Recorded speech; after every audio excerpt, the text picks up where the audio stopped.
자, 오늘 우리가 함께 읽은 본문 이사야 6장은 여러분들이 한 번쯤은 들어보셨을 찬양의 가사이기도 하죠. 주께서 높은 보좌에 앉으셨는데, 그 찬양 기억하실 겁니다. 바로 그 곡의 가사가 들어있는 6장의 내용입니다. 그래서 읽으면서 본인도 모르게 흥얼거리신 분들도 있을 거예요. 이 본문은 우리 보신 것처럼 처음 시작과 그 배경을 알면 조금 더 이해하기가 수월합니다. 처음 시작할 때 보시면 우시야 왕이 죽던 해에라고 나와 있죠. 먼저 우시야 왕이 누군지를 간단하게 설명을 할 필요가 있는데요. 우시야 왕은 남유대 왕으로 52년이나 다스렸던, 정말 오랫동안 다스렸던 왕입니다. 이 우시야 왕은 여러모로 훌륭한 일을 참 많이 했어요.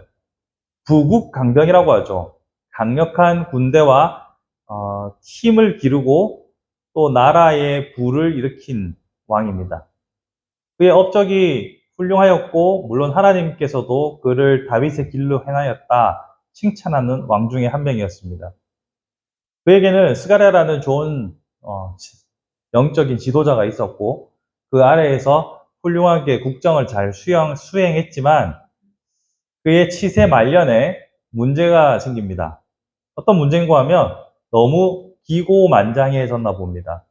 그래서 성전 안에서 제사장들이 다뤄야 할 기물들을 스스로 직접 다루면서 본인이 제사를 집례하려고 하는 만행을 저지르게 됩니다. 이 일로 인해서 하나님께 진노를 상하게 되고 그는 나병이 걸려서 그의 죽는 날까지 격리를 당하게 됩니다.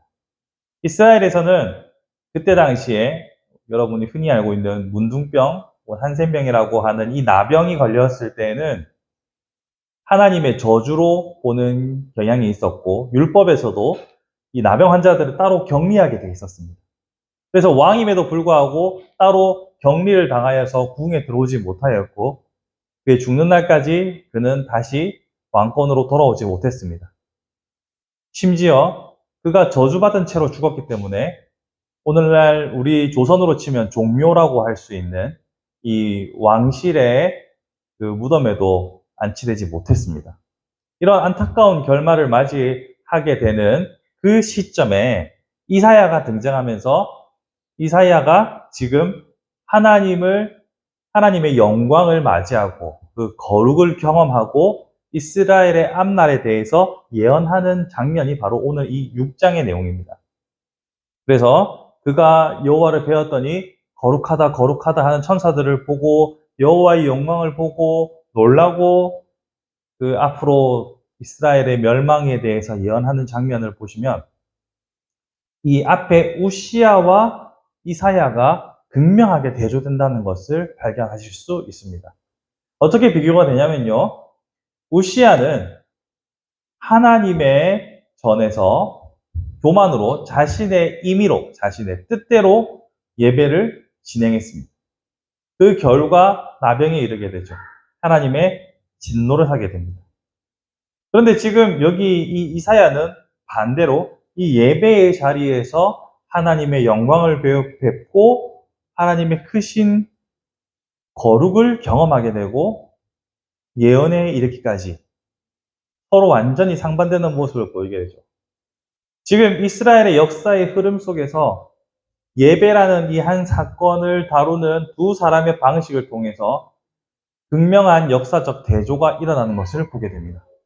그러면서 하나님께서는 우시야에게 경고하시는 것을 또한 이사야에게 위로하시는 것을 우리는 주목할 필요가 있습니다.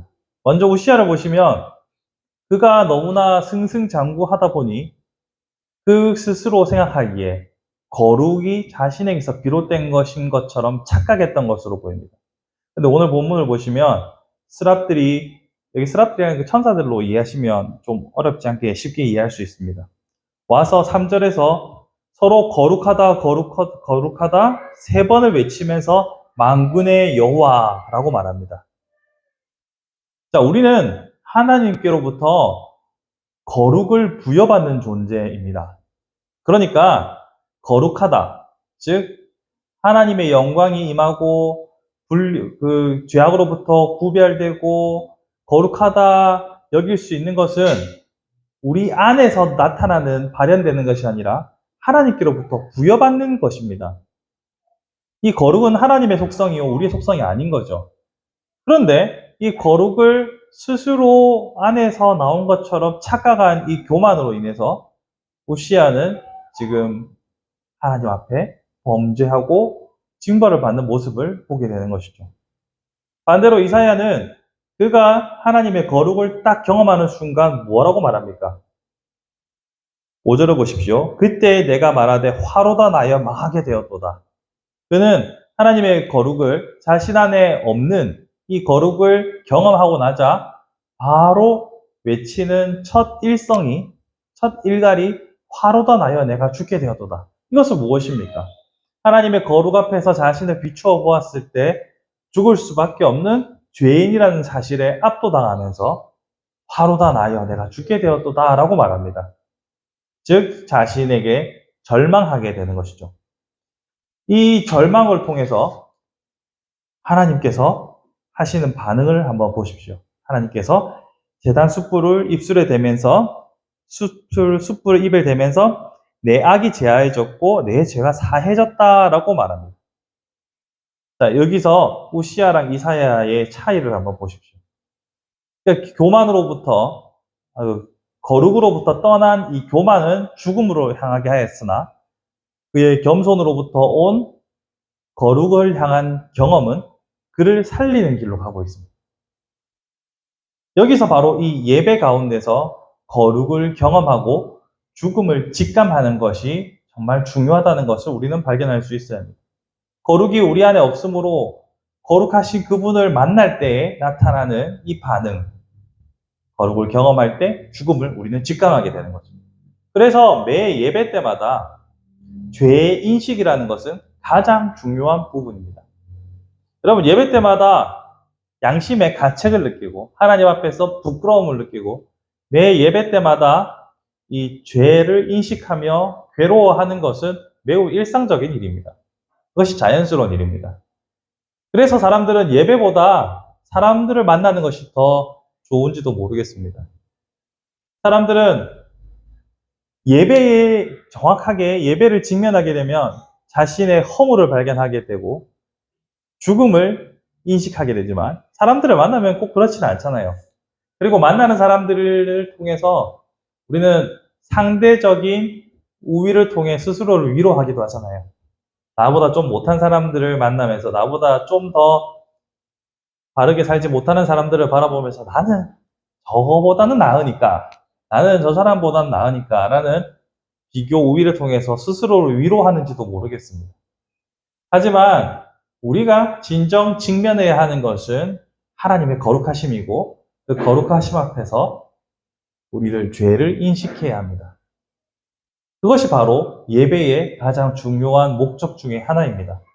그렇게 우리는 위로부터 내려오는 거룩을 부여받아서 우리의 죽음을 직감하고 거기서 다시 이 제단 숯불에 입술을 대고 생명을 부여받는 것처럼 죽음을 인식하고 생명을 부여받는 것, 이것이 바로 예배의 본질입니다. 이것이 없이 그저 모이는 예배라는 것은 우시아의 길로 갈 수 있는 첩경이 될 수도 있습니다. 그런 의미에서 우리의 예배는 어떠한 선순환 구조를 가져야 하는지를 한번 생각해 보려고 합니다. 첫 번째는 예배를 경험해야 합니다. 즉, 거룩을 경험하고 죽음을 직감해야 합니다. 그러면서 동시에 살아나야 합니다. 그렇게 죄를 직면하고 죽음을 느끼고 다시 살아나는 이 경험의 과정이 첫 번째로 예배 때 있어야 합니다. 그러면서 동시에 오늘 보시면 8절과 9절에 보시면 하나님께서 이사야에게 이스라엘 백성을 향하여서 누가 갈꼬라고 말하며 전파하라는 말씀을, 이사야를 향하여 파송의 말씀을 주십니다. 그러니까 예배에서 우리가 단순히 얻는 위로와 감격으로 끝나는 것이 아니라 여기서 한 단계 더 나아가서 전파하라는 하나님의 명령이 주어지죠. 자, 이렇게 우리가 전파를 하게 되면 우리 삶에 어떤 변화들이 있을까요?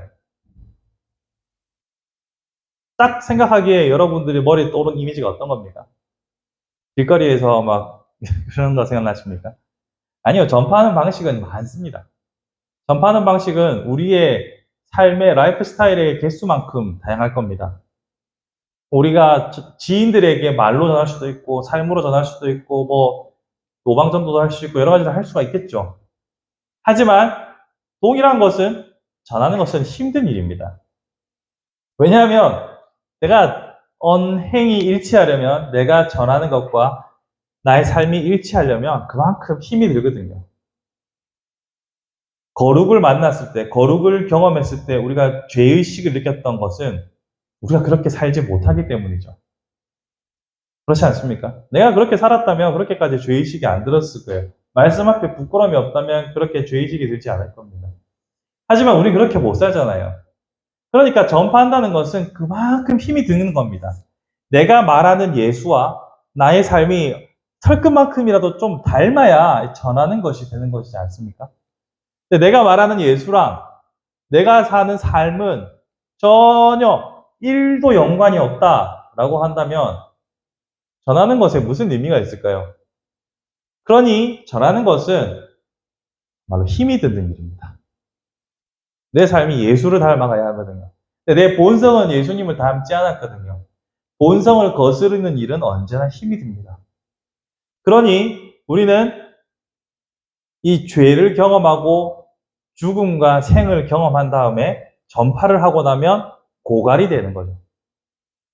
그렇게 소진이 되고 나면 다시 하나님의 은혜가 필요하다는 간절한 마음이 들게 됩니다.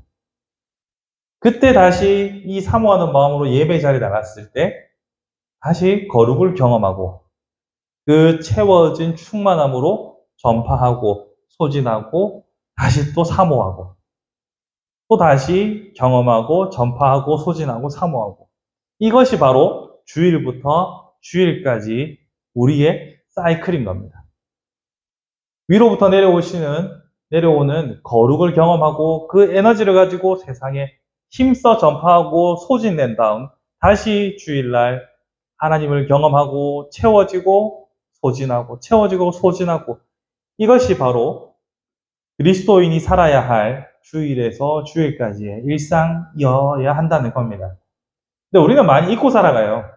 이런 사이클을 잊고 그저 나의 살아가는 생애에만 나의 일상에만 매몰되다 보니 우리의 해야 할 일들을 잊고 살아갈 때가 많죠. 물론 우리는 열심히 우리의 인생을 살아야 합니다. 여러분에게 주어진 직업, 과업, 사람과의 관계 이 모든 것을 생각해야 합니다. 동시에 하나님께서 우리를 부르시고 자녀 삼아 주시면서 우리로 하여금 가서 전하라고 하셨다는 사실도 같이 기억해야 합니다. 그것을 기억하면서 털끝만큼이라도 예수를 닮은 삶을 살아가기 위해서 그 거룩을 사모하며 살아갈 수 있기를 바랍니다.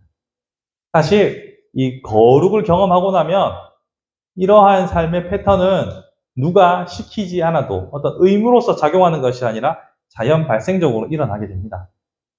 내가 큰 거룩을 경험하고 나면 전하지 않을 수 없고 큰 거룩을 경험하고 나면 하나님께서 우리에게 계속 사명을 주십니다. 여기서 말하는 사명은 직업과 별개입니다. 직업은 직업대로 또 직업 가운데에서 주어진 개별적인 사명들이 있을 겁니다. 이 모든 것들을 가운데에서 하나님께서 우리를 불러주신 목적과 사명을 감당하는 일에 우리의 관심과 시선이 계속 머물러 있어야 한다는 거죠. 이것을 가능하게 하기 위해서는 결국 거룩을 경험할 수밖에 없습니다.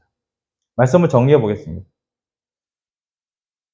예배에서 거룩을 경험하는 자, 스스로가 거룩한 자라 칭하는 우시아처럼이 아니라 거룩을 경험하는 이사야의 삶이 하나님을 전하는 삶이 되었습니다.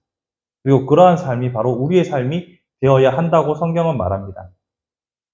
사랑하는 성도 여러분, 매 예배 일주일마다 돌아오는 예배의 시간에서 하나님의 음성을 듣고 그 음성에 반응하며 하나님의 그 주일과 주일 사이에 성도에게 주신 사이클 경험하고 전파하고 소진되고 나면 다시 사모하여 다시 경험하고 또 전파하고 소진되고 사모하고 또 경험하고 이런 반복을 통해서 날마다 하나님의 사람으로 신실하게 주의를 감당할 수 있는 저와 여러분이 되기를 간절히 소망해 봅니다.